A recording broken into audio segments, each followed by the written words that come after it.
जंगल में कथा चल रही है और भारत में इतने सारे शहरों में कथा होती है, लेकिन एकमात्र राउरकेला ऐसा है जहां हर साल कथा है। हमारी तीसरी कथा है।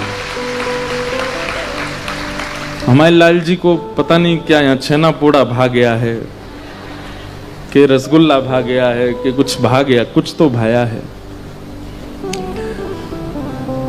सबसे बड़ी तो छेना पोड़ा रसगुल्ला तो देखो वैकुंठ से अच्छा थोड़ी बना सकते हैं शहरों में, देशों में, इन नगरों में। आप सब भागे हैं शायद, इसीलिए लाल जी आते रहते हैं। कल नौका विहार उत्सव हुआ ठाकुर जी का शाम को। कितना ऊधम मचाया लाल जी ने। जब हमारे लाल जी उत्सव प्रारंभ करते हैं तब तो बड़े सीधे होते हैं, और जैसे ही उत्सव विश्राम होने लगता है तो ठाकुर जी को ऊधम सूझता है। हमारे सब संग परिकर के कहते हैं, महाराज जी आपको इतने ऊधम कहां से आते हैं? मैं कहता हूं कि हमारे ठाकुर जी किसी को ज्ञान भक्ति देते हैं, किसी को वैराग्य भक्ति देते हैं, किसी को त्याग भक्ति, हमको ऊधम भक्ति देते हैं। और ये ऊधम नहीं है, ये आनंद की चरम स्थिति प्रारंभ हुए, जहां सब सुख देते हैं ठाकुर जी को। ठाकुर जी को सुख देने के लिए नाचते हैं, ठाकुर जी को सुख देने के लिए तैयार होते हैं, उन्हीं को सुख देने के लिए हंसते हैं, गाते हैं, बोलते हैं। सब उन्हीं की सुख का विचार करके किया जाता है। वही तो उत्सव है जहां उनके सुख का विचार करके सब किया जाता हो। तो कल नौका विहार में खूब सुख मिला। जो लोग पहले दर्शन करके चले गए वो भीग नहीं पाए। विश्राम तक जो रुके रहे कल खूब भिगोए गए, ठाकुर जी ने खूब भिगोया उनको। हमारे एक पंडित जी तो मछली बन गए थे। इतना तो पानी भी नहीं था कि मछली बन सके, पर फिर भी मछली बन गए। ठाकुर जी की नौका के आगे मत्स्य, ये गोपियां करती हैं। जब नौका विहार प्रिया प्रियतम करते हैं तो गोपियां कई यमुना जी में प्रवेश करके और मानो वहीं यमुना जी में ही रास विहार करते हैं, वहीं मत्स्य रूप धारण करके ठाकुर जी को सुख देती हैं। कुंभनदास जी घोड़ा बन जाते हैं ठाकुर जी की लीला में।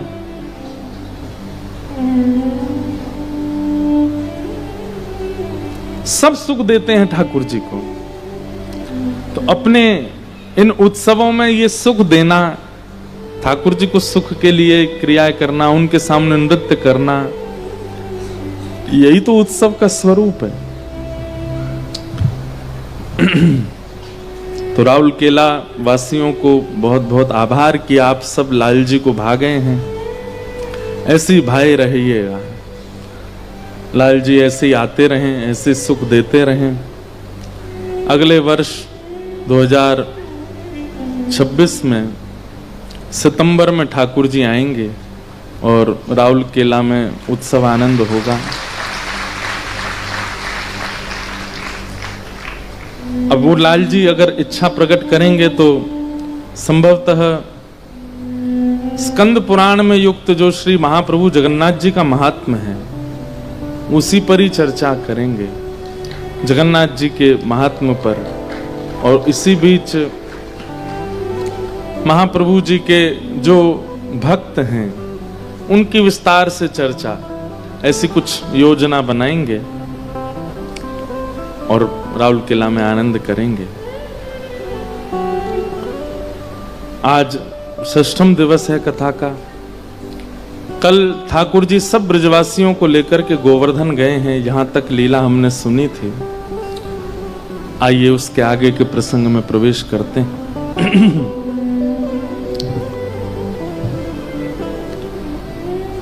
एक बात ध्यान से सुनिएगा,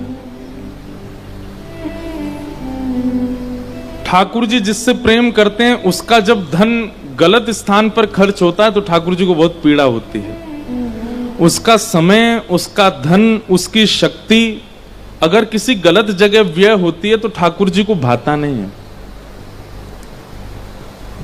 कई बार ऐसा होता है कि कई धनवान लोग इतनी गलत जगह पैसा लगा देते हैं कि उनका पैसा लुट जाता है और फिर वो बाद में रोते हैं।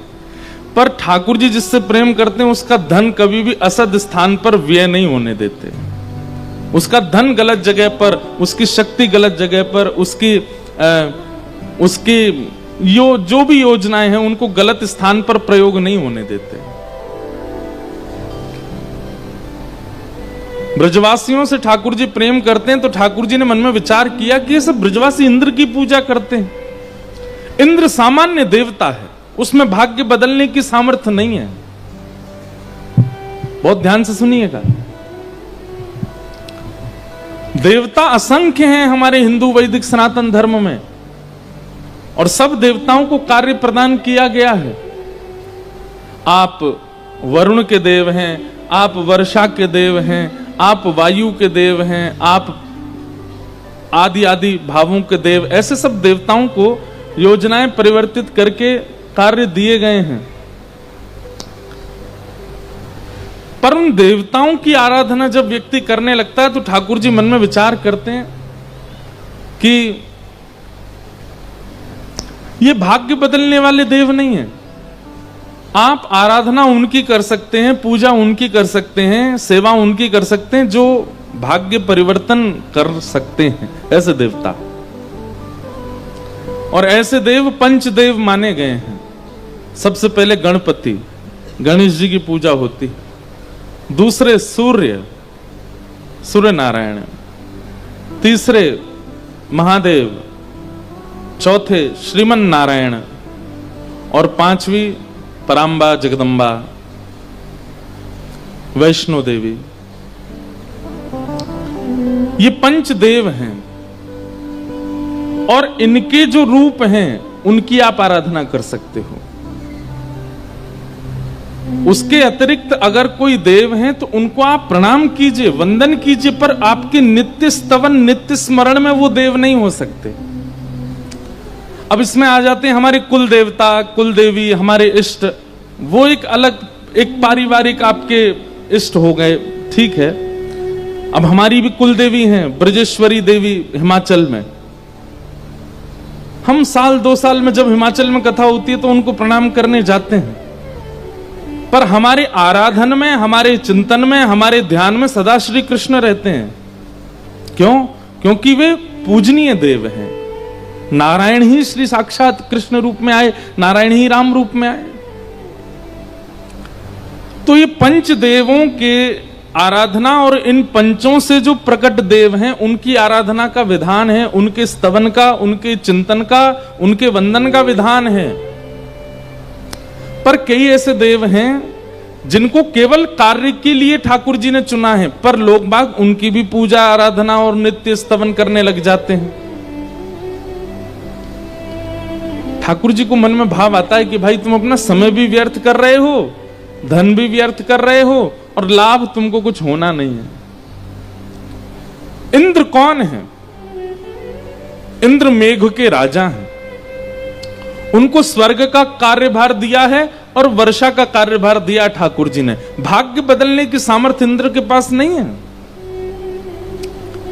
अब ये ऐसा विषय है कि इस विषय पर कई लोगों को बुरा भी लग जाता है। हम तो इतने साल से उनको पूजते आ रहे, आप अचानक उनकी मना कर रहे हो। हम मना नहीं कर रहे हैं, हम जो बात है वो बता रहे हैं। पंचदेव ही आराध्य के अधिकारी हैं और इनके जो रूप हैं वो आराध्य के अधिकारी। बाकियों को आप वंदन कीजिए, निंदा किसी को मत करो, छोड़ो किसी को नहीं, किसी के प्रति ओछा भाव मत करो, पर आपके निरंतर चिंतन में ये पंच ही रहने चाहिए। भगवान ने मन में विचार किया कि इन ब्रजवासियों को अब अपनी आराधना करवानी चाहिए, लेकिन ये मोह कैसे पूजेंगे? ये मोह तो पूजेंगे ना, तो कहा करूं? तब ठाकुर जी ने अपने ही स्वरूप श्री गोवर्धन नाथ जी की पूजा कराई और सब ब्रजवासियों से कहा, भैया तुम जिस इंद्र को पूज रहे हो वह ने तुम्हें कभी दर्शन दियो? नहीं दियो। वह इंद्र ने तुम्हें कभी तुम्हारे भाग्य बदलने की प्रयास किए? ना किए। ऐसे इंद्र की पूजा काहे को करो? चलो मेरे संग सब गिरिराज जी चलो, वो भाग्य परिवर्तन करने वाले देव हैं, उनके पास चलो। बंधुओं एक बात बोलें, कई बार जैसे ज्योतिष शास्त्र का अगर आप लोग मानते हैं तो ज्योतिष शास्त्र में आपके जन्म कुंडली के अनुसार आपके भाग्य की कई बातें लिखी होती हैं, ऐसा होगा, ऐसा नहीं होगा, ये हो सकता है, ये नहीं होगा। पर एक बात आपको स्पष्ट कर दें, यदि आपकी देव आराधन प्रबल है और आपकी देव आराधना में बहुत विश्वास आस्था है और ये पंच देवों में से एक देव की आराधना आप बड़ी निष्ठा से करते हैं, तो आपकी कुंडली में अगर कोई ऐसी बात है जिससे जिसके लिए कहा गया कि ये हो नहीं सकता, देव आराधना से वह भी संभव हो जाएगा, वो भी प्राप्त हो जाएगा, उसकी प्राप्ति हो सकती है। तो कई बार आपके देव भाग्य बदल देते हैं।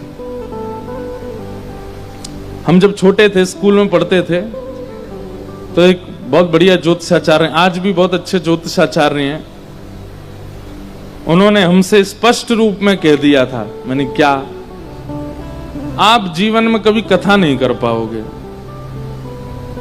हमें 10 साल हो गए कथा करते करते, अब वो हमको मिलते हैं, मैंने कि पंडित जी, तो कहते हैं नहीं देखिए, ये आप मेरे फलादेश को गलत नहीं बता। मैंने कि उसको गलत नहीं बता रहा हूं, पर ये 10 साल से कथा कैसी हो रही है। तब उन्होंने मुझे इस बात का स्पष्टीकरण किया, बोले देखिए देव आराधन, आपकी अगर देवता, आपके जो देव हैं, जैसे हमारे ब्रजवासियों के देव गोवर्धन नाथ हैं, गिरिराज जी हैं, वही गिरिराज जी जगन्नाथ जी हैं, वही जगन्नाथ जी द्वारिकाधीश हैं, वही द्वारिकाधीश रंगनाथ हैं, वही रंगनाथ बद्रीनाथ हैं, ये सब नारायण के ही स्वरूप हैं। आपकी देव आराधना इतनी प्रबल थी कि उन्होंने आपका भाग्य परिवर्तित किया। इसलिए अपनी आराधना और आराधन किनका करते हैं इसको चुनिए। इसमें बुरा मानने वाली बात नहीं है, किसी को छोटा बड़ा नहीं कहा जा रहा है, पर जो अब वही बात हो गई ना कि भारत में प्रधानमंत्री भी हैं, राष्ट्रपति भी हैं, लेकिन आप अपनी कॉलोनी के वार्ड मेंबर को ही राष्ट्रपति माने बैठे हो, बोले ये सब काम कर सकता है। आप अपने नगर के विधायक जी को ही सोच रहे हो कि भाई इनसे बड़ा कोई नहीं है। आप अपने नगर के जो मेंबर पार्लियामेंट है, आप सोच रहे हैं कि ये ही हैं भारत के सर्व, ये जहां चाहे। अब आप कश्मीर गए, आप कन्याकुमारी गए, वहां पर भी राहुल केला के विधायक को फोन कर रहे हो, भैया सुनो यहाँ पे होटल वाले से कह दो थोड़े पैसा कम कर दे। वो कहेगा भाई मैं यहाँ का विधायक हूं, वहां का थोड़े ही हूं, वो मेरी क्यों सुनेगा, अरे तुम विधायक तो हो। ठीक वैसे ही 33 कोटि देवता हैं। अब आप उनसे चाहेंगे कि हमारा भाग्य परिवर्तित हो, तो वो कहेंगे भाई हम तो वर्षा के देवता हैं, हम तुम्हारा भाग्य कैसे बदले। भाग्य बदलने की सामर्थ्य तो केवल नारायण में है, भाग्य बदलने की सामर्थ्य तो गणपति में है, भाग्य बदलने की सामर्थ्य तो महादेव में है, भाग्य बदलने की सामर्थ्य तो सूर्य में है। आपने अगर रोज आप सूर्य अर्घ देते हैं, सूर्य वंदन करते हैं, सूर्य नारायण को प्रणाम करते हैं, तो कितने बिगड़े कार्य आपके सुधर जाएंगे केवल सूर्य नारायण का नित्य दर्शन करने से। हम ब्राह्मणों के लिए तो गायत्री उपासना बताई गई है, उस गायत्री में सूर्य नारायण को ही अर्घ देना और सूर्य नारायण को प्रणाम करना, अनेक अनेक अंगों से सूर्य नारायण के दर्शन करना, उसकी कितने विधान है, क्योंकि वो भाग्य बदलने वाले देव हैं। इसलिए ब्रजवासियों को ठाकुर जी लेकर के गोवर्धन गए। इंद्र की पूजा छोड़ो, सब ब्रजवासी 56 भोग लेकर के जैसे ही गिरिराज जी पहुंचे, गिरिराज जी के जाकर के 56 भोग पधराए, परिक्रमा लगाई, मानसी गंगा से स्नान करायो, पंचामृत अभिषेक से स्नान करा करके जैसे ही 56 भोग पधराए, 4 भुजा वाले श्री गोवर्धन नाथ प्रकट हो गए। बोलो गिरिराज धरण की जय। सिर पर मुकुट धारण करके 4 भुजा वाले, खूब सुंदर पीतांबरी पहन करके, मानो श्याम सुंदर ही एक और रूप धारण करके गिरिराज जी के ऊपर प्रकट हो गए। लाओ ब्रजवासियों भोग, लाओ ब्रजवासियों भोग। गिरिराज बाबा को दर्शन करके सब ब्रजवासी आनंदित है गए। और सब ब्रजवासियों ने गिरिराज जी की पूजा की, अपने अपने घर की सामग्री पवाई, खूब उत्सव मना, खूब नाच रहे हैं, गा रहे हैं, उत्सव मना रहे हैं। ब्रजवासी रसिया गा गा करके श्री गिरिराज बाबा को आनंदित कर रहे हैं।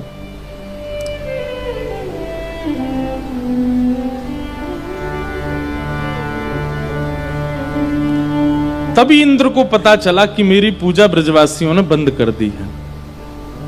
अब देखो, यह भी एक बात समझने की, अगर पंचदेव की आराधना आप करते हो और कहीं उनकी आराधना में आपसे चूक हो जाती है तो पंचदेव कभी नाराज नहीं होते।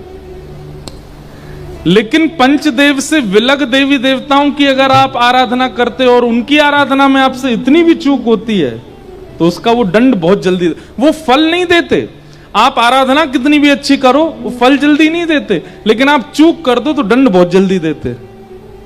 हमारा दिया नहीं जलाया, हमारे लिए यूं नहीं किया, हमारे लिए यूं नहीं, तुमने ये बोला था ये नहीं किया, आदि आदि सब बातें। पर पंचदेव नाराज नहीं होते। आप आराधन करो, अच्छा है, नहीं करो तो उनपे इतना समय नहीं कि वो कोई अपनी स्तुति कराने के लिए नहीं बैठे। उनमें और मानवों में अंतर क्या रहेगा? मानव का स्वभाव होता है कि मेरी सब जगह पूछ हो, मेरा सम्मान हो, मुझे माला पहनाओ, मेरी आरती करो, मुझे वंदन करो। ये तो मानवों का स्वभाव होता है, देवताओं का थोड़ी होता है। आपकी माला चढ़ाने से वो प्रसन्न होते हैं? नहीं। आप आराधन करो तो अच्छा, नहीं करो तो वे नाराज नहीं होते हैं, वो रुष्ट नहीं होते हैं। और हमने आपको कई बार कथा बताया कि ठाकुर जी के रुष्ट होने का केवल एक कारण है, उनके भक्त का अपमान मत करो। बस आप उनकी आराधना मत करो, आप जगन्नाथ जी मत जाओ, आप महाप्रसाद मत पाओ, आप ध्वजा जी को वंदन मत करो, लेकिन जो कर रहा है उसको छेड़ो भी मत।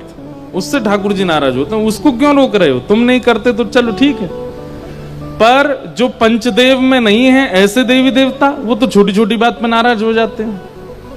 आपने ऐसा क्यों नहीं किया? इसीलिए इंद्र नाराज हो गया और इंद्र ने नाराज होकर के मेघमालाओं को आज्ञा कर दी, पूरे ब्रजमंडल पर इतनी वर्षा करो कि ये सारे ब्रजवासी डूब जाएं। अच्छा, सैकड़ों सालों से ये तुम्हारी आराधना कर रहे हैं और एक बार इन्होंने चूक कर दी तो तुम उनको नष्ट करने पर आ गए।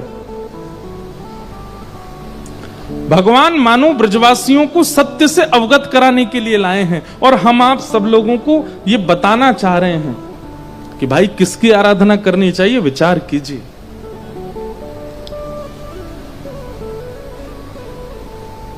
बहुत देवी देवता हैं हमारे भारत में, ऐसे भी हैं जिनका वैदिक कोई स्वरूप नहीं है, वैदिक नाम नहीं है, वो भी पूजे जा रहे हैं।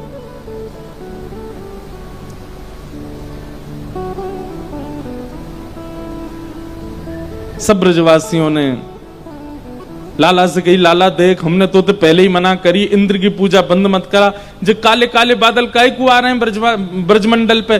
ठाकुर जी बोले, चिंता मत करो, जिनकी शरण में आए हो उन पे भरोसा करो, जो सबन की रक्षा करेंगे। हमारे सूरदास जी ने बड़े अच्छे अच्छे पद ठाकुर जी की गोवर्धन लीला के प्रस्तुत किए हैं। ठाकुर जी सब ब्रजवासी इनसे कह रहे हैं, जिनकी शरण में आए हो इन पे पूर्ण भरोसा रखो, जो सबन की सेवा करवाएंगे।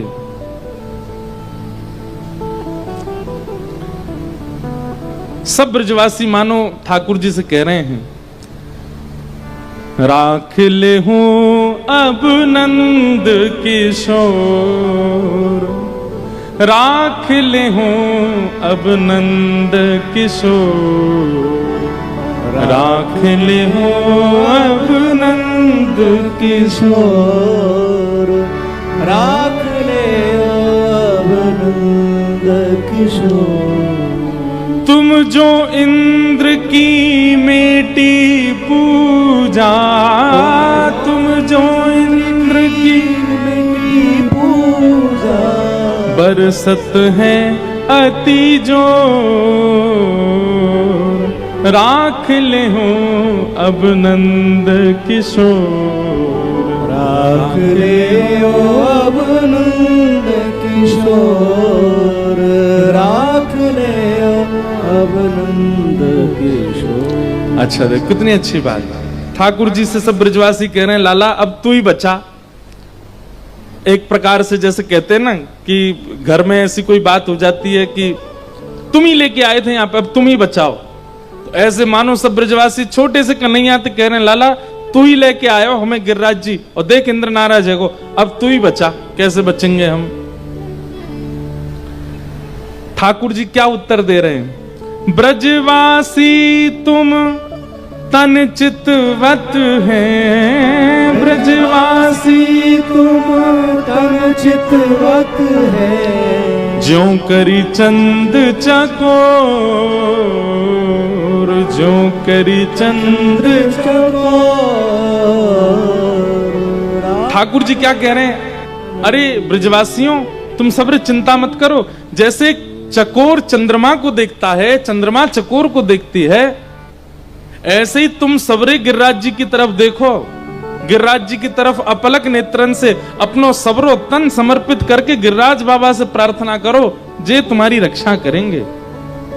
आहा,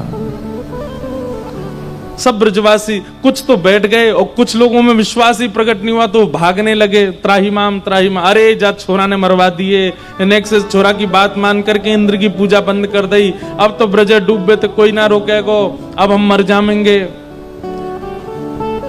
लेकिन सब कई संख्या के ब्रजवासी एक साथ बैठ करके गिरिराज बाबा को प्रणाम करने लगे, अपना तन मन धन सब अर्पित करके गिरिराज बाबा से कह रहे हैं, बाबा आप ही हमारी रक्षा करो। नेत्र बंद करके सब जैसे प्रणाम करने लगे, इतने में ही मधुमंगल ने हल्ला किया, अरे सब नेत्र खोल करके देखो जे कहां भयो। और जैसे ही नेत्र खोल करके देखा तो क्या पाया, 7 बरस के कन्हैया ने अपनी दोनों भुजान से एक तरफ से गिरिराज जी को अधर कर लियो और भीतर प्रवेश करके अपने बाम हस्त की कन्नी उंगली के नख पर 7 कोस लंबे चौड़े गिरिराज पर्वत को धारण कर लियो है। बोल गिरिराज धारण की। 7 बरस के ठाकुर जी ने 7 कोस लंबो, 7 कोस मतलब 21 किलोमीटर लंबा चौड़ा पर्वत अपने बाम हस्त की एकन्नी उंगली के नख पर धारण कर लिया। श्याम लियो गिरिराज उठाए, श्याम लियो गिरिराज उठाए, श्याम लियो गिरिराज उठाए, श्याम लियो गिरिराज उठाए। तब भी सब ब्रजवासी बेचैन हो रहे थे, उनको भी भरोसा नहीं हो रहा था कि लाला ने गिरिराज जी उठा लिए। कुछ अभी भी चिल्ला रहे थे, कुछ अभी भी भाग रहे थे। ठाकुर जी गिरिराज जी उठा करके सबको समझा रहे हैं, क्या कह रहे हैं, धीर धरो हर कहत सबिन सो, धीर धरो हरि कहत सबिन सो, गिरि गोवर्धन करत सहाय, गिरि गोवर्धन करत सहाय, श्याम लियो गिरिराज उठाए, श्याम लियो गिरिराज उठाए। काहे को व्याकुल भय दौड़त, काहे को व्याकुल भय दौड़त। एक प्रकार से बहुत ध्यान से सुनिए, जब मन विचलित होता है आप लोगों का संसार की क्रियाओं में, संसार के अपने जीवन की परिस्थितियों में, इस पद को गाया करो, अपने मन को सुनाया करो। ठाकुर जी जैसे ब्रजवासियों से कह रहे हैं, क्या, काहे को व्याकुल भय दौड़त, काहे को व्याकुल भय दौड़त, रक्षा करे गिरि गोवर राय, रक्षा करे गिरि गोवर राय। अरे तुम इतने व्याकुल होके क्यों भाग रहे हो दुनिया में, ये गिरिराज जी रक्षा करेंगे ना तुम्हारी, इनके भरोसे हो जाओ, इनको प्रणाम कर लो।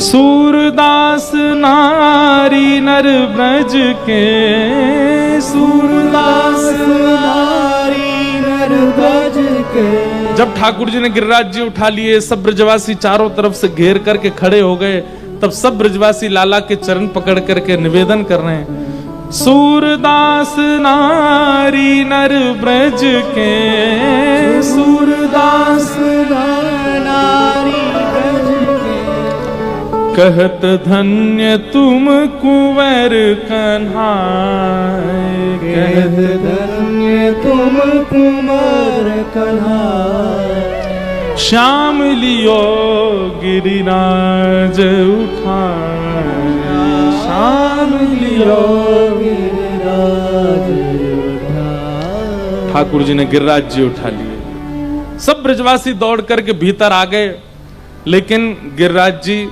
ये तो सामान्य सी बात है कि किसी भारी वस्तु के बीच में कुछ रख दोगे तो वो भारी वस्तु कभी इधर डोलेगी कभी इधर डोलेगी। अब गिरिराज जी कभी इतकू जामे कभी इतकू जाम, बीच में ठाकुर जी खड़े। अब जहां की तरफ गिरिराज जी नीचे आमे वहां के ब्रजवासी सबरे चिल्लामे, अरे लाला बचाइयो बचाइयो बचाइयो।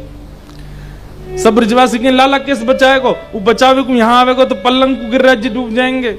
तो अपनी अपनी छड़ी लेकर के सब ब्रजवासी गिरिराज जी को ऊपर करवे को प्रयास करें, और यही भाव से दूर दूर तक सब ब्रजवासी अपनी अपनी छड़ी लगा करके खड़े हैं।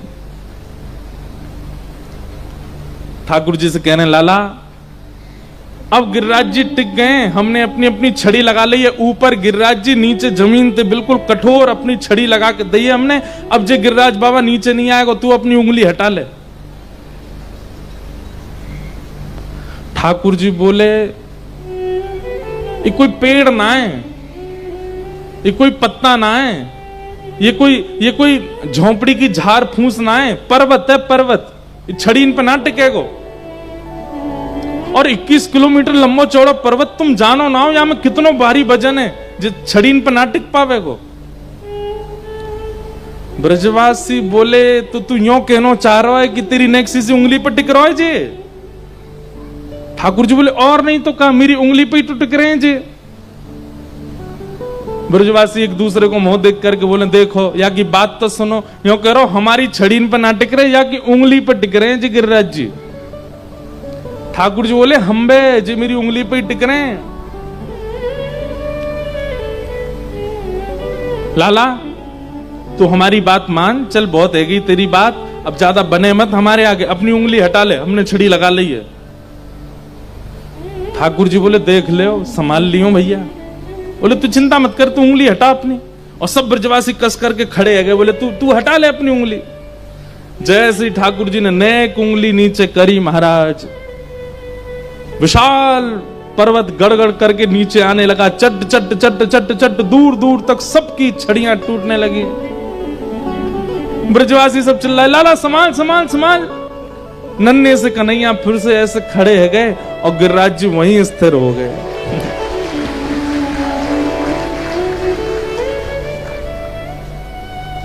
इसका अर्थ समझते हैं? कई बार हमारे जीवन में संकट आता है तो हम महाप्रभु जी से प्रार्थना करते हैं, हे महाप्रभु कुछ रक्षा करो। प्रार्थना करते हैं तो प्रार्थना के बाद में रक्षा होती हुई दिखाई देती है। ऐसा अनुभव होने लगता है कि अब सब ठीक हो रहा है, और जैसे ही थोड़ा थोड़ा ठीक होने लगता है ना, तो हम क्या कहते हैं, महाप्रभु जी ने थोड़ी हमने किया ये हमारे फूफा जी को हमने फोन करके काम करवाया, हमने अपने जीजा जी से कह करके करवाया, हमारे पिताजी ने ये बात कही थी। हम उस समय ये भूल जाते हैं कि ठाकुर जी से प्रार्थना की थी हमने। ठाकुर जी कहते हैं तो भैया चल तू ही संभाल, मैं अपनी उंगली हटा रहा हूं। और जैसे ही ठाकुर जी नेक उंगली नीचे करें तो ये फूफा जी रूपी, चाचा रूपी, जीजा जी रूपी, पिताजी रूपी जितनी छड़ियां होती सब चट्टे चट्टे टूटने लगती हैं। और फिर हम प्रार्थना करते हैं, लाला संभाल संभाल संभाल। तब ठाकुर जी एक बार कहते तो नहीं नहीं तुम ही संभालो, तब हम कहते नहीं नहीं नाथ आप संभालो। ठाकुर जी फिर खड़े हो जाते हैं। तो जीवन में आए संकट में पहली बार ठाकुर जी रक्षा करते हैं, पर हमको समझ नहीं आती। फिर दोबारा जब संकट आता है, फिर रक्षा जब ठाकुर जी करते हैं, तब हमारा समर्पण होता है। नहीं नहीं सब तो बहाना है, ठाकुर जी नहीं करवाया ये काम, ठाकुर जी पे ही विश्वास होता है। समझ में आई बात? अभी कुछ दिन पहले की एक घटना सुनाते हैं। हमारे ठाकुर जी तो है ही गिरिराज जी, वो तो है ही ऐसे ही खड़े रहते हैं। गिरधर लाल इतना खेलते हैं, हम ही जानते हैं कि वो क्या क्या लीला करते हैं हमारे साथ। कुछ दिन पहले हमारी कथा थी दिल्ली में, और दिल्ली कथा पूरी करके हमको जाना था अफ्रीका। तो सब साथ में हमारे सब गंधर्वजन, हमारे ब्राह्मण देवता जो बिल्कुल मन लगा के पाठ करते हैं, सब जा रहे थे अफ्रीका। सबके पासपोर्ट जमा हो गए। अब 2 जगह नायरोबी जाना था, फिर वहां से साउथ अफ्रीका जाना। तो नायरोबी का वीजा तो आ गया, पर साउथ अफ्रीका के वीजा के लिए पासपोर्ट गए एम्बेसी। तो अब जिसके द्वारा हमने पासपोर्ट भिजवाए वो बोले कल आ जाएगा, परसों। अरे मैंने कि भैया कल तो हमारी कथा पूरी हो जाएगी, परसों हमको निकलना है। बोले नहीं कल तो आ ही जाएगा। और कल था शनिवार, शनिवार को होती है एम्बेसी बंद, तो फ्राइडे को नहीं आया। शनिवार को खूब प्रयास किए लेकिन पासपोर्ट नहीं निकला। अब हुआ तो बहुत कुछ था, सब नहीं बताएंगे। तो फिर अब ये हुआ कि वहां हमने फोन किया कि भैया हम 2 दिन विलंब से आएंगे। तो रविवार से मतलब संडे से नायरोबी में कथा थी, और वहां 3 ही दिन की कथा थी, संडे मंडे ट्यूसडे। मैंने कहा मैं मंडे को रात में पहुंचूंगा, ट्यूसडे से कथा करूंगा। बोले महाराज जी 2-2.5 हजार लोगों ने यहाँ पर अपना रजिस्ट्रेशन करवाया है, हम लोग तो किस किस को उत्तर देंगे, हम तो जानते भी नहीं है। ऐसे ऐसे सब लोग वो करने लगे। हमने लाल जी से प्रार्थना की, मैं लाल जी नहीं जाना है तो आप बताइए, पर जाना है तो फिर इतनी योजना व्यवस्था क्यों करवा दी वहां पे। अब ये पासपोर्ट फंस गया एम्बेसी में। शनिवार को प्रधानमंत्री जी के अलावा कोई और पासपोर्ट निकलवा नहीं सकता एम्बेसी में से। फिर भी हमने बड़े हाथ पैर मारे, किसी मंत्री को फोन करो, किसी को, हमने भी किए फोन। लेकिन पहली प्रार्थना लाल जी से करी, लाल जी आपको अगर जाना है तो आज रात्रि तक इसको व्यवस्थित करवा दीजिए। अच्छा बात ऐसी हो गई कि रात में 10 बजे का हवाई जहाज है और हम 6 बजे तो कमरे में बैठे हैं, आप पासपोर्ट ही नहीं आया है। मंत्री संतरी सबको फोन कर दिए। अब कहां तक कहें, प्रधानमंत्री जी के अति सन्निकट वाले व्यक्ति को भी फोन कर दिया मैंने कि भाई तुम ही निकलवाओ। अब वो बोले कि आप देश की किसी कार्य से जा रहे होते तो प्रधानमंत्री आवास से फोन भी हो जाता। अब आप अपनी कथा के लिए जा रहे हो, ऐसे इस काम के लिए कोई कैसे फोन करे।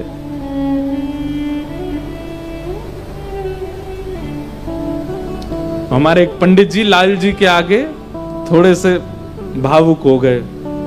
बोले कि हे लाल जी आपकी नाक कट जाएगी अगर नहीं पहुंचे तो। 2-2.5 हजार लोग आप पर और आपके व्यास जी दोनों पर संशय करेंगे, ऐसा मत करो, पासपोर्ट निकलवा दो। शनिवार और शाम के 6, मतलब शनिवार को अगर एम्बेसी खुलती भी है तो हाफ डे 12 बजे बंद हो जाती है। और विदेशी एम्बेसियों में ऐसा होता है शनिवार रविवार पर ये किसी की नहीं सुनते। शाम को 6 बजे एम्बेसी से फोन आता है वहां के एम्बेसडर का, 6:30-7 बजे। बाकी के सब लोग जो थे ये लोग एयरपोर्ट निकल चुके थे। मैं मतलब बारात चली गई है, दुल्हा नहीं गया अभी तक। कथा तो हमको ही करनी है, और ये सब लोग एयरपोर्ट के लिए गाड़ियों में बैठ रहे थे। हमने कि भाई तुम लोग पहुंचो, जाके 2 दिन कीर्तन ही कर देना, और क्या करोगे, कैसे भी थोड़ी तो नाक बचे। ये सब लोग गाड़ी में बैठे हैं और मैं इतना चिंतित, मैंने कि क्या होगा लाल जी, कैसे होगा।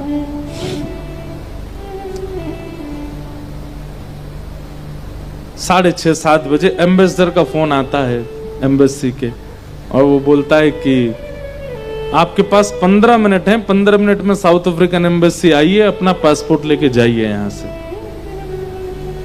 अब हम ये भी नहीं पूछ पाए कि वीजा लगा के दिया है कि नहीं।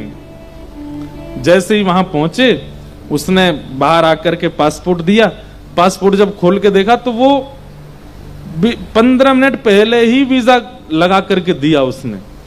अब उससे ये भी नहीं पूछ पा रहे हैं कि भाई तुमको किसने कहा कि तुम वीजा लगाओ। मतलब हमने तो 10 जगह फोन किए, किसके फोन से तुम कह रहे हो। तो हमने अपने साथ में एक भैया थे, उनको कहा मैंने कि देख भाई पासपोर्ट तो आ गया, वीजा भी आ गया, हम जा रहे हैं अफ्रीका। लेकिन मैंने कहा अभी तुम किसी का भी फोन आवे ना, जितनों को फोन किया है उसमें अनुभव करना, कौन कहेगा कि मैंने फोन करके करवाया। मुझे ऐसा विश्वास है किसी के फोन से नहीं हुआ, ये हमारे लाल जी ने ही करवाया है, लेकिन फिर भी तुम प्रतीक्षा करो। अभी बात सुनो, पूरी सुनो। मैंने प्रतीक्षा करो, कौन फोन करके कहेगा कि वीजा मिल गया, तब हम देखेंगे कि लाल जी ने करवाया कि किसी नेता ने करवाया। आप विश्वास मानेंगे, दसों को जितनों को फोन किया था, प्रधानमंत्री आवास से लेकर के और सब लोगों को, सबके फोन आए, सब क्या बोलते हैं, इस बार के लिए क्षमा कर दीजिएगा, 3 दिन बाद मंडे है, उस दिन आपका वीजा मिल जाएगा, पासपोर्ट है। मैंने, अब मैं एयरपोर्ट पे बैठा हूं, मैं कह रहा हूं कोई बात नहीं, अब तो कार्यक्रम तो स्थगित हो गया है, आप अगली बार प्रयास करना। और हम लिखते जा रहे हैं, एक से काम नहीं बना। दूसरे मंत्री का फोन आया, बोल महाराज जी आपने बहुत कम समय में बताया, मैंने तो फोन किया पर वहां से काम नहीं बन पाया है, और आप कैसे भी मंडे तक रुक जाओ। मैंने कहा कोई बात नहीं भैया, आप जैसे भगवान की इच्छा। तीसरे किसी एजेंट का फोन आया, बोले महाराज जी ये तो बहुत ही क्रिटिकल मामला है, मैं तो कुछ काम करवा ही नहीं। मैंने कहा कोई बात नहीं, आप सब बिल्कुल निश्चिंत सो जाओ, हम फिर कभी चले जाएंगे, और मैं फ्लाइट में बैठ रहा हूं। जब 3 दिन बाद नायरोबी से फोटो डले सब जगह, तो सबके फिर मैसेज आए, महाराज जी डिड यू गॉट वीजा, हमने फोन कर दिया था। मैंने कहा हाँ तुमने ही किया था फोन, फिर उस दिन मना क्यों कर रहे थे कि तुम्हारे फोन से नहीं हुआ। तो छड़ी तो सबने लगाई थी, लेकिन गिरिराज जी तो हमारे गिरधर लाल ने ही धारण किए थे। ऐसे ही जीवन में भैया कितनी भी कठिन परिस्थिति होती है, आप सब जगह प्रयास कर लीजिए, इनसे बन जाए, उनसे बन जाए, उनसे बन जाए, लेकिन एक बार इनसे प्रार्थना करना। और जब काम बन रहा हो ना, तो बाकियों को तो झूठ झूठ में धन्यवाद कहना, अरे भैया तुम नहीं होते तो हम तो फंस गए होते, लेकिन वास्तविक हृदय से इन्हीं को ही कहना, बोले आपने ही रक्षा की और किसी के बस की नहीं थी। यही करते हैं, और किसी के बस में नहीं। और नहीं तो एक बार करके देख लो, ठाकुर जी से मत कहना, बाकी सबसे कह के देख लेना, आपका काम नहीं निकल पाएगा, और निकलेगा भी तो वो सार्थक नहीं होगा। ठाकुर जी, ये गिरिराज धरण लीला से, लीला का ये संकेत है। हम अपना प्रयास करें, पर अपने प्रयास के बाद भी जब रक्षा हो जाए तो यही माने कि ठाकुर जी ने कृपा की, हमारा बल नहीं था, हम में योग्यता नहीं थी इतनी कि हम संभाल सकते। सब ब्रजवासियों की छड़ी टूट गई, अपनी टूटी टूटी छड़ी लेकर के सब लाला को देखे, नेक्स्ट तो लाला यूं खड़ा है, और बिल्कुल ठाकुर जी ऐसे खड़े हैं जैसे रुई का फोआ उठा लिया है क्या हाथ में, बिल्कुल जोर नहीं पड़ रहा हाथ पर। सब ब्रजवासी कहने, अरे लाला तेने गिरिराज जी कैसे उठा लिए। ठाकुर जी बोले, हम तो बचपन से ही कहते आए हैं, हम जय जय हैं, हम ही गिरिराज जी उठामे, हम ही पूतना मारे, हम ही घासुर मारे, बकासुर मारे, धनुकासुर मारे, केसी राक्षस मारे, कालिया नाग को मारे, आज गिरिराज जी उठा लियो, हम जय जय हैं। ब्रजवासी बोले, दोबारा बोलियो लाला, दोबारा एक बार और बोलियो, कहा है तू। ठाकुर जी बोले, हम जय जय हैं। ऐसा हो ज्यादा बात मत बनावे, जय जय। ये पूतना तेने ना मारी, कालियानाग तेने ना मारो, अघासुर बकासुर तेने ना मारे। ठाकुर जी बोले, तो फिर कैसे मर गए जे सबरे। ये बातें कब हो रही हैं, जब ठाकुर जी गिरिराज जी धारण करके खड़े हैं। कभी कभी मुझे ये प्रसंग कहते कहते जो दृश्य दिखता है, उसमें ऐसा लगता है इतनी कठिन परिस्थिति में ये वार्ता चल रही है, इसका मतलब क्या है कि ब्रजवासी सीधे कितने हैं, भोले कितने हैं। वो अब भी ये लड़ने के लिए बैठे हैं ठाकुर जी से कि तू भगवान नहीं है, तू जय जय ना है, तू परमात्मा मत बने कर हमारे आगे, तू तो हमारो लाला है। ब्रजवासी बोले, ब्रज में आवे के काजे बहुत पुण्य की आवश्यकता है, और ये ब्रजवासी, ये सबरे राक्षस बिना पुण्य किए ब्रजमंडल आ गए, या हमारे ब्रज में आते ही इनके पुण्य क्षीण है गए और इन सब इनकी मृत्यु है गई। लेकिन संभवतः जैसी मृत्यु हुई, वास्तव में तू उनके सामने आ गए हो, मरे मरायन पे हाथ धर के यूं कहते मैंने मारे। ठाकुर जी बोले, धन्य है आप लोग, मुझे परमात्मा न सिद्ध करने के लिए कुछ भी बोल सकते हो आप, परंतु भैया ये प्रेम है, प्रेम में प्रभुता स्वीकार नहीं होती। आप किसी से प्रेम किस लिए करते हैं, क्योंकि वो बहुत धनवान है, आप उसकी प्रभुता से रीझ रहे हो, तो वो प्रेम नहीं, आसक्ति है। आप किसी से प्रेम क्यों करते हैं? क्योंकि वो बहुत सुंदर है, तो वो आसक्ति है, वो प्रेम नहीं है। आप किसी से प्रेम क्यों करते हैं? वो बहुत बुद्धिमान है, ये आसक्ति है, ये प्रेम नहीं है। प्रेम में तो वो जैसा है उसकी प्रभुता और भूल और जाते हैं हम लोग। उसमें श्रेष्ठता क्या है? उसको भुला करके जो उसके प्रति प्रेम भाव होता उसको प्रेम कहते हैं। मां अपने पुत्र से इसलिए प्रेम नहीं करती क्योंकि वो लाख रुपया कमा करके देता है। अरे वो घर में कुछ ना भी करे, पड़ा रहे पूरे दिन सोफा पे, तो भी मां प्रेम करती है उसको। तो भी अब आप कहोगे कई बालक हो सकता है कहें, क्योंकि कई आते हैं मेरे पास, नहीं हमारे माताजी पिताजी हमसे प्रेम नहीं करते, आप जो कथा में कहते हैं वो असत्य है, माता पिता भी ऐसे नहीं होते, वो भी देखते हैं बालक काम करने वाला होता तो ही उसको प्रेम करते हैं। अरे भैया तुम कैसी बात कर रहे हो? तुम कुछ नहीं करते तो उस पर उनका क्रोध आता है कि भाई तुम दुनिया में आए हो, संसार में आए हो, जिम्मेवारियां संभालो, कल को हम चले जाएंगे, कैसे जियोगे? इसलिए वो लोग थोड़े से रुष्ट होते हैं। नहीं तो कितने भी रुष्ट होते हो फिर भी पूछती तो है मां, बेटा भोजन कर ले, तूने 2 दिन से कुछ नहीं खाया, कुछ खा ले। आपको जरा सा तेज बुखार हो जाए तो मां सो नहीं पाती रात में, भले ही आप बिल्कुल कुछ नहीं करते, घर पे बैठे रहते हो। मां का प्रेम अपने पुत्र के प्रति प्रभुता से नहीं होता। वो कुछ है इसलिए प्रेम नहीं करती, वो उसका है इसलिए प्रेम करती है। और यही प्रेम उत्तम है, जहां पर आप सामने वाले की योग्यताओं को भूल करके प्रेम करते हो। भैया कई नेता लोग अच्छे नहीं होते, लेकिन फिर भी आपका उनके प्रति प्रेम स्वार्थ का होता है कि हमारा काम बनने का। वही स्वार्थ का प्रेम यदि ठाकुर जी से करते हो क्योंकि इनसे काम बनेगा, तो ठाकुर जी को बहुत बुरा लगता है, बोले हम स्वार्थ से मिले हो हमसे, हम स्वार्थ के कारण हमारे पास आ रहे हो। ठाकुर जी को ब्रजवासी इतने प्रिय क्यों हैं? क्योंकि ब्रजवासी ठाकुर जी की अद्भुत अद्भुत लीलाओं को करने के बाद भी ये स्वीकार नहीं करते कि ये परमात्मा है। ये कहते हैं ये तो हमारा लाला है, जी तो नंद जी को छोरा है, जी कछु ना जाने। अद्भुत प्रसंग।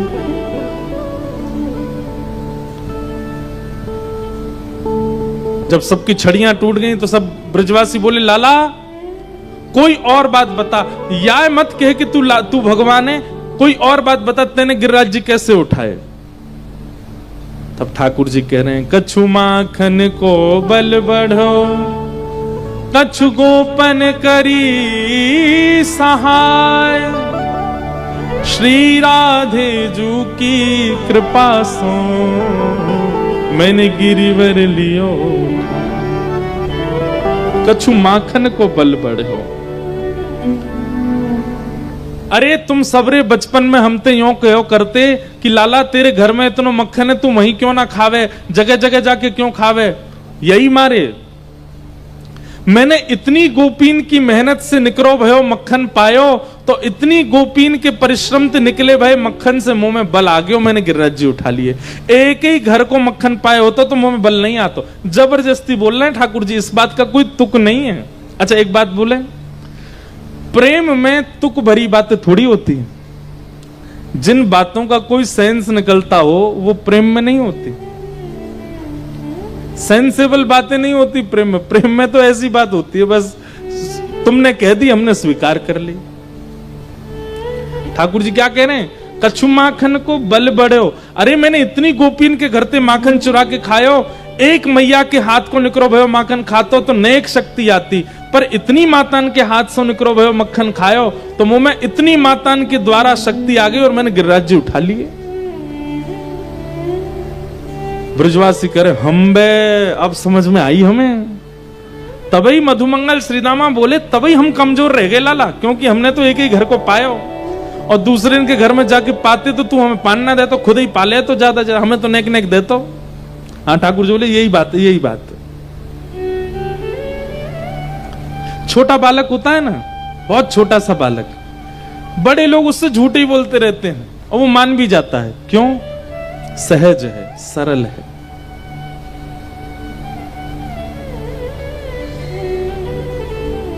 कितनी भारी चोट लग जाती है कई बार बच्चों को।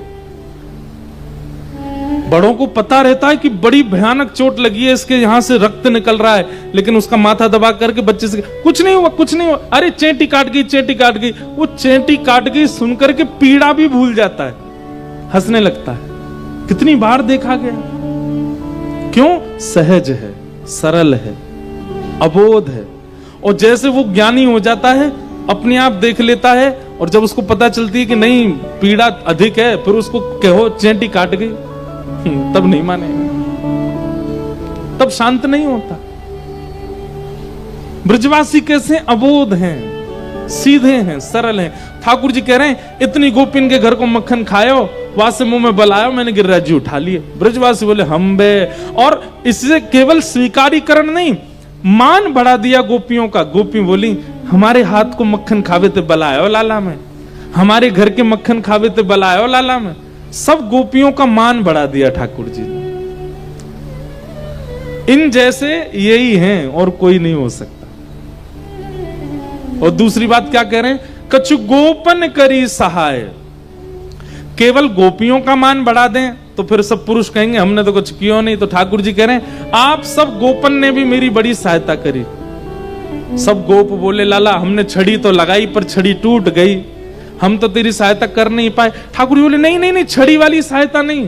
तो बोले जब मैंने गिरिराज जी उठा लिए तो गोपीन के मक्खन के बल से तो मैंने गिरिराज जी उठाए, और फिर वाक्य बाद आप सब मेरी उंगली की तरफ, भुजा की तरफ टकटकी लगा के देख रहे कि इतनी शक्ति आकी भुजा में कैसे आई। तो जब अपलक नेत्रन से आप सब मेरी भुजा की ओर देख रहे तो आप सबन के अंदर की शक्ति निकल के मेरी भुजा में आ गई, मैंने गिरिराज जी उठा लिए। अब देखो इस बात में भी कोई तुक नहीं है, इस बात में भी कोई सेंसेबल बात नहीं है ये। लेकिन ब्रजवासी कह रहे हैं अरे हम बे, तभी तो आजकल कमजोरी आ गई है हमें, तभी हमें लग रहा है कि आजकल हम कमजोर है गए। नेक चलें थक जाएं, हाँ, सांस चल जाए जोड़ते, अब पता चली कि हमारी शक्ति तो है भुजा में चली गई है। ब्रजवासी कह रहे भैया देख हमारे लाला में, हमारो लाला जय जय ना है, अब सही पता चली जे सब हमारी शक्ति या की भुजा में आ गई, बातें उठाए यानी गिरिराज जी। अरे लाला भैया तो हमें ऐसे देख, अरे 56 बुक खोलो, खोल करके 56 बुक पाने लगे। ठाकुर जी को नहीं पवा रहे, खुद पा रहे हैं। नंद बाबा बोले तुम्हें शर्म नहीं आ रही? लाला बेचारो उंगली पे गिरिराज जी धारण कर, तुम सबरे पा रहे हो। बाबा हम पामेंगे, हम में शक्ति बनेगी और फिर हम लाला देख लेंगे तो हमारी शक्ति लाला में चली जाएगी। पढ़े लिखे लोग इन बातों पर पता क्या कहेंगे? बताओ ये भी कथा हो रही है, कुछ भी बोल रहे हैं, पर प्रेम में ऐसी ही बातें होती हैं और प्रेम में स्वीकार होता है। भाई छोटे से बालक को गोद में लेकर के पिताजी ये थोड़ी कहते हैं बेटा तुझे अकाउंट्स पढ़नी है, फिजिक्स के तेरे को सारे फॉर्मूला याद करने हैं, और बायोलॉजी ऐसी होती है, मैथमेटिक्स में 2 + 2 4 होता है ऐसा। अरे बच्चे से तो ऐसी बेतुकी बातें की जाती हैं क्योंकि वो बालक है, क्योंकि वो अबोध है, क्योंकि अब सब अच्छा बोलना जानते हैं, लेकिन जैसे छोटा सा बाल अले ले ले ले जे तो तोता था बाल अते तुम आधे तुतलाते क्यों भाई? जहां अतिशय प्रेम और अतिशय सीधापन होता है ना, वहां पर आप अपनी अब वहां उससे संस्कृत में बात करोगे, आप उससे सामान्य बात ही बोलते हो क्योंकि वो सहज है, क्योंकि वो सरल है, क्योंकि वो सीधा है। ऐसे ही सब ब्रजवासी। और ठाकुर जी उनके सामने प्रभु बन करके नहीं रहते हैं, ठाकुर जी उनके सामने ऐसी सहजी, अरे भैया तुम सबरे इनकी शक्ति आ गई, मैंने गिरिराज जी उठा लिए। और ब्रजवासी मान भी गए, बोले हम बे तभी कमजोरी आई है हमें। और अंतिम बात ठाकुर जी कहते हैं श्री राधे जू की कृपा सो मैंने गिरिवर लियो। किसी ने पूछा, बोले किशोरी जी ने क्या कृपा की? किशोरी जी की ऐसी कौन सी कृपा भई जैसे ठाकुर जी ने गिरिराज जी उठा लिए? इसका उत्तर आपके जगन्नाथपुरी को, श्री जगन्नाथ महाप्रभु को प्रसन्न करने वाले श्री जयदेव महाप्रभु देते हैं कि ठाकुर जी ने गिरिराज जी कैसे उठाए, किशोरी जी की कौन सी कृपा हुई ठाकुर जी पे। तब जयदेव महाप्रभु गाते हैं अभिनव जलधार सुंदर धृत मंदर धृत मंदर श्रीमुख चंद्र चकोर जय जय देव हरे श्रीमुख चंद्र चकोर जय जय देव हरे। गाओ मेरे साथ। अभिनव जलधार सुंदर। जयदेव महाप्रभु कह रहे हैं अभिनव जल माने गहरा जल। गहरा जल जो होता है ना वो सुंदर ही लगता है। और श्री कृष्ण का कांति, श्री कृष्ण का वर्ण कैसा है? बोले अभिनव जल के समान, गहरे जल के समान है श्री कृष्ण। और वो श्री कृष्ण क्या कर रहे हैं? बोले धृत मंदर है, अपनी कन्नी उंगली पर एक मंदर यानी कि पर्वत को धारण कर रहे हैं। हे अभिनव जलधार सुंदर धृत मंदर धृत मंदर श्रीमुख चंद्र चकोर हरे श्रीमुख चंद्र चकोर जय जय देव हरे। हे श्री राधा मुख चंद्र चकोर जय जय देव हरे। श्री राधा मुख चंद्र चकोर जय जय देव हरे। राधे कृष्ण हरि गोविंद गोपाला नंद जी को लाला यशोदा दुलारा। राधे कृष्ण हरि गोविंद गोपाला नंद जी को लाला यशोदा दुलारा। राधे गीत गोविंद की पंक्ति शुरू हुई और महाप्रभु जगन्नाथ जी की ध्वजा जी आई हैं।